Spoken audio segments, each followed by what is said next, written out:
బాబు స్కూల్కి వెళ్ళాడాక? కూర్చో. ఆయన బయటికి వెళ్ళారక్క. నాకేం తోచలేదు, నిన్ను చూడాలనిపించింది, వచ్చేసాను. ఆయన ఇంట్లో లేకపోతే నాకు ఒక క్షణం కూడా తోచదనుకో. అంతేలేమ్మా. పైగా మీరిద్దరూ ప్రేమించి పెళ్లి చేసుకున్నారేమో కదా? ప్రేమ? అయ్యో ఏమ్మా అలా నవ్వుతావే? మిమ్మల్ని చూస్తుంటే అలా అనిపించింది. మీరిద్దరూ ప్రేమించుకోలేదా? ప్రేమ లేదు, దోమ లేదు, మాదో పెద్ద కథ. నీకు చెప్తే మరో కొత్త సీరియల్ ప్రారంభిస్తావు. అలాగా? ఏమిటో చెప్పు. నేను ఆయన ప్రేమించిన మాట నిజమే, కానీ వన్ సైడ్లో మా పెళ్లి కాకముందు నాకు ఒక యాక్సిడెంట్ అయింది. అదేదో ఆయన వల్ల అయినట్టు ఆయన బాధపడిపోయి నా మీద అతిశ్రద్ధ చూపించారు. ఆయనకు పెళ్ళైన సంగతి నాకేం తెలుసు? తెలియక ఒకసారి ఎంత పొరపాటు పనిచేశాను తెలుసా? Good morning Lalitha. Good morning. How do you feel today? Much better. అది నేను చూస్తేనే తెలుస్తుంది. డాన్స్ గురించి ఆలోచన రావటం లేదుగా? వస్తే మీతో నన్ను ఊహించుకుంటున్నాను. అది కూడా అదిగా చేయటం మంచిది కాదు. Take care. బాగా రెస్ట్ తీసుకో. సెడేటివ్స్ రాసిస్తాను, రాత్రికి బాగా నిద్ర పడుతుంది.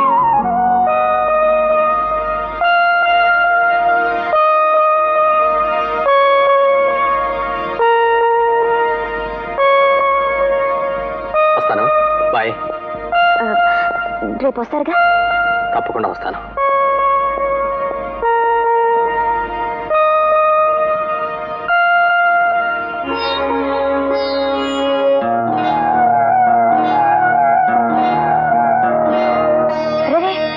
వాళ్ళందరూ వచ్చేసారు. ఈయన వస్తే పూజ మొదలెడదామంటే ఈయన ఎప్పటికీ రారు. ఆడవాళ్ళ వ్రతానికి వాడు వచ్చి ఏం చేస్తాడమ్మా? వచ్చి ప్రసాదం తీసుకుంటాళ్ళే, ముందు పూజ ప్రారంభించు. నేను చేసే పూజలన్నీ ఆయన కోసం కదండి, ఆయన ఉంటే తప్ప. సర్లేండి, ఆయన కోసం చూస్తే కుదరదు. నేను పూజ మొదలెడతాను. ఈశ్వరి,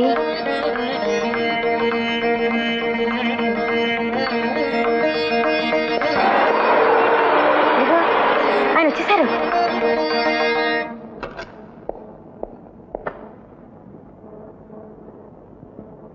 వచ్చేసారా? అంతా అయిపోయిన తర్వాత దయచేశారు. ఏమండి, నేను చేసి ఏ నోవులైనా ఏ వ్రతాలైనా మీకోసమే కదండి. ఈ ఒక్క రోజైనా ఇంటి పట్టున ఉండొచ్చు కదండి. ఎక్కువగా మాట్లాడినాను, విసిగించుకో. నేను మాట్లాడలేదు. ఏమండి వ్రతానికి లేకపోతే పోయారు, సాయంత్రం నాతో గుడికి వస్తారా? కుదరదు. కావాలంటే నువ్వు వెళ్ళు. కారు వదిలేసి నేను స్కూటర్ మీద వెళ్తాను. నీ బోర్డు కారు కోసం కాదు నేను చూసేది. నీకు పుణ్య పురుషార్థం ఏది అక్కర్లేదండి. అక్కర్లేదు. అవన్నీ నువ్వు చూసుకో, నా పనులన్నీ నేను చూసుకుంటాను. ఏమండి ప్లీజ్, ఆ తర్వాత ఒక అరగంట నా కోసం గుడికి. సారీ శాంతి, సారీ. నీ మీద ఒట్టుగా సారీ. నీ కోసం అయితే రావాలనే ఉంది, కానీ నా కోసం వెళ్లాల్సిన అవసరం ఉంది. వస్తాను.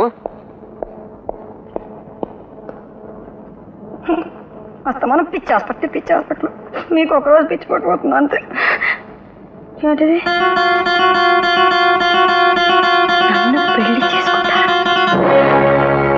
నన్ను పెళ్లి చేసుకుంటారా?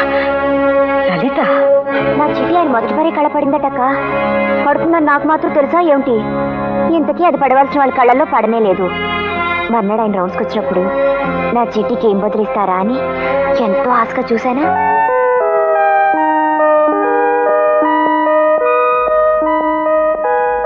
Good morning. Good morning. ఏమిటి లలిత?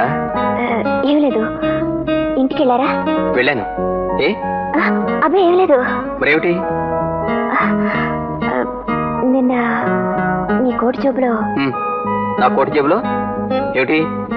ఏమన్నా పడిపోయిందా? నీకు దొరికిందా? నాకా దొరకలేదు. మరి ఇంకేమిటి? ఏం లేదు. ఎక్కువగా ఆలోచించకుండా విశ్రాంతి తీసుకో. ఏమండి? ఏం లలిత? సాయంత్రం నన్ను కాస్త బయటికి తీసుకెళ్తారా? అలాగే.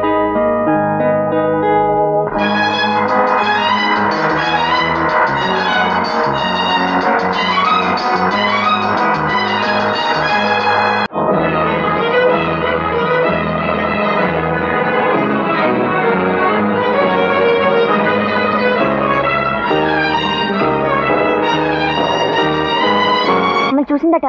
మాకేం తెలుసు? తీరా అంత దూరం ఆయనతో వెళ్ళిందాన్ని ఏం చెప్పాలనుకున్నారో చెప్పనే లేదు. బుద్ధిగా తీసుకొచ్చి నన్ను హాస్పిటల్లో దించేశారు. దించేసి వెళ్ళిపోతే ఆయన నాతో చెప్పారు, లలిత 2 రోజులుగా నువ్వు నాతో ఏదో చెప్పాలని ప్రయత్నిస్తూ చెప్పలేకపోతున్నావు. కానీ అంతకు ముందే నేను చెప్పాల్సింది చెప్పకపోతే నా భార్యకు నేను ద్రోహం చేసిన వాడిని అవుతాను. అవును లలిత, నాకు పెళ్ళయింది. నా భార్య అంటే నాకు ప్రాణం. ఆమె చాలా అమాయకురాలు. పొద్దస్తమానం నన్ను తన కొంగు కట్టుకోవాలని తాపత్రయం. నా మీద ప్రేమతోనే కానీ ద్వేషంతో కాదు. అలాంటి భార్యకి నేను ఎప్పుడూ ద్రోహం చెయ్యలేదు, చెయ్యలేను.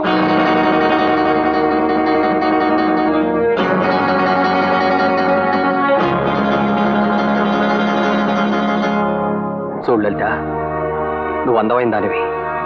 త్వరలోనే నీ ఆరోగ్యం కూడా చక్కబడుతుంది. నీ మనసుకు నచ్చిన వాడిని చూసుకో. నేను నా భార్య స్వయంగా దగ్గరుండి నీ పెళ్లి జరిపిస్తాం. మనసారా ఆశీర్వదిస్తాం. మాకు ఈ అవకాశాన్ని ఇవ్వు. అలాంటి దేవుళ్ళంటే ఆయన్ని వాళ్ళ ఆవిడ చెప్పకు. నాకు తెలుసమ్మా, ఆ తర్వాత కథంతా నాకు తెలుసు. నీకెలా తెలుసక్క? మావారు చెప్పారా? లేదమ్మా, లేదు. భర్తను కొంగుర కట్టుకోవాలని మొండిగా మూర్ఖంగా ప్రవర్తించే భార్యలు ఎలాంటి కఠినవారి నిర్ణయాలు తీసుకుంటారో, ఎంత నీచానికి పాల్పడతారో నేను తెలుసుకోగలనమ్మా. నువ్వు రచయిత్రివి కదా, నీకు తెలియదే ఉంటుందిలే. ఇదక్క మా ప్రేమ కదా. మరి నేను వెళ్తాను. మా వారు నా కోసం ఎదురు చూస్తూ ఉంటారు. నేను ఒక క్షణం కనపడకపోతే పిచ్చికిపోతారనుకో. రేపు వస్తాను. వస్తానక్క.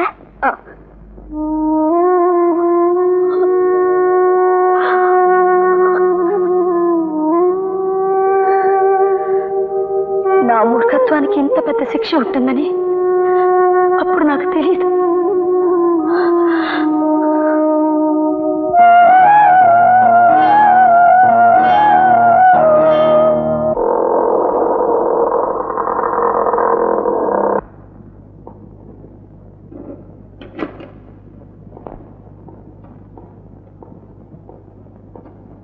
పనులన్నీ అయిపోయాయా? అన్ని పనులు పూర్తి అయిపోయాయి. నువ్వు గుడికెళ్ళి వచ్చావా? ఎక్కడి నుండి వస్తున్నారు?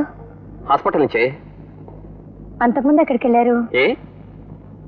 ఏం లేదు, ఎక్కడికి వెళ్ళారు అని. ఎక్కడికి వెళ్ళలేదు. లలిత మీరు పెళ్లి చేసుకోపోతున్నారా? చెప్పండి, పర్వాలేదు, నిజం చెప్పండి. ఏం చెప్పినా నువ్వు నమ్మవు శాంతి. సారీ. ఆగండి. ఏమిటిది?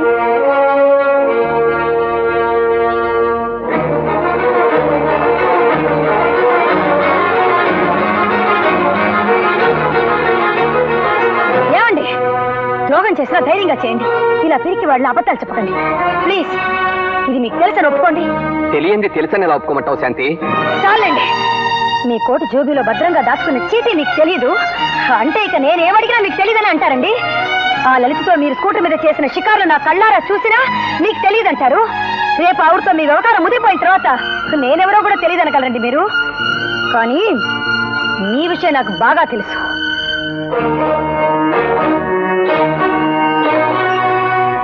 వద్దండి, వద్దు. నేను ఎన్నాళ్ళ నుండి మిమ్మల్ని గమనిస్తూనే ఉన్నాను, మందలిస్తూనే ఉన్నాను.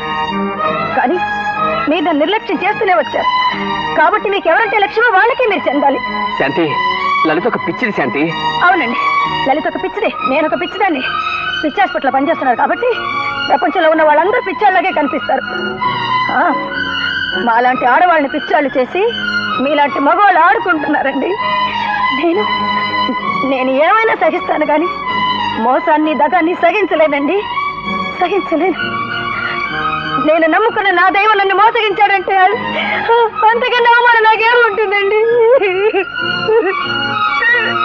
నా ముందే నేను తలెత్తుకుని తిరిగిన పరిస్థితిని ఎదుర్కోలేదు. చూడండి, మీకు మరొకరు కావాల్సి వచ్చిన తర్వాత మీరు నాకు అక్కర్లేదు. ముమ్మాటికి మీరు నాకు అక్కర్లేదు. నాకెవ్వరూ అక్కర్లేదు శాంతి, నాకు నువ్వే కావాలి. అబద్ధం, పచ్చి అబద్ధం. ఇంట్లో ఒక ఆడ మనిషి కావాలన్నని మీరు పెళ్లి చేసుకున్నారు కానీ ఎప్పుడైనా నా ఆలోచనలు మీరు గౌరవించారా? నా ఆవేదనలు మీరు అర్థం చేసుకున్నారండి? ఆడదానికి కావాల్సింది మొగుడు కాదండి, తోడు. మీరెప్పుడైనా నాకు తోడయ్యారండి? వద్దండి, వద్దు. 10 మందిలో మీ పరువు కాపాడుకోవడం కోసం పచ్చి అబద్ధాలతో ఇంకా నన్ను వంచే ప్రయత్నాలు చేయకండి. శాంతి, అరవకండి. నా మీద అరిచే హక్కు మీరు ఇప్పుడే కోల్పోయారు. ఒక నీచమైన అబద్ధంతో నా భర్త అనే పదవి నుండి తొలగింపబడ్డారు. రంతలు వేసి రెచ్చకెక్కకండి. మనం గౌరవంగానే విడిపోదాం. అలాగే చాల్సేనా? నేను 28 Tilak Street నుంచి మాట్లాడుతున్నాను. నాకు అర్జెంటుగా ఒక కార్ కావాలి, ప్రైవేట్ టాక్సీ కావాలి. Thank you. శాంతి, తొందరపడుకో. నేను చెప్పేది అర్థం చేసుకో. నేనేం తొందరపట్టలేదండి, నేను అన్ని అర్థం చేసుకున్నాను. ఆడది తొందరపడితే ఎంత నష్టపోతుందో ఆడదానికి తెలుసు కాబట్టి ఆ తొందరపాటేదో మొగాడే ముందుగా పడతాడు. నా నష్టం నా ఆత్మ గౌరవం కన్నా ఎక్కువ కాదు. శాంతి, ప్లీజ్ ప్లీజ్, నేను మరొక మనవి చేస్తున్నాను. మీరెన్ని మాయనాటకాలు అడిగా నేను వెళ్ళిపోయాక ఆ లలితతో మీరు కొలకక తప్పు. కానీ వయసుడికిపోయి వార్ధక్యం వచ్చాక ఈ లలితలు శారదలు ఎవరు మీతో ఉండరండి, ఎవరు ఉండరు. అప్పుడు శాంతి, నీకు ద్రోహం చేశాను శాంతి, నన్ను క్షమించి శాంతి అని నా దగ్గరకు వచ్చారు మీరు. నేను మిమ్మల్ని క్షమించను సరికదా, మరింత ఆశ్రయించుకుంటాను. ఇంకెప్పుడు నన్ను కలుసుకోవడానికి ప్రయత్నమైనా చేయకండి. వద్దు, నేను వస్తా.